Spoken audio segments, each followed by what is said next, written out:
قل يا أيها الذين هادوا إن زعمتم أنكم أولياء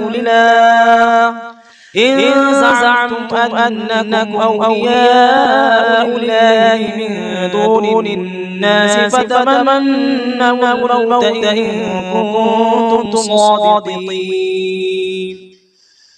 ولا يتمنونه أبدا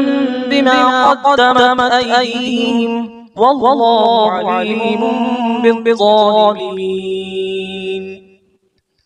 قل إن الموت الذي تفرون منه فإنه لاقيكم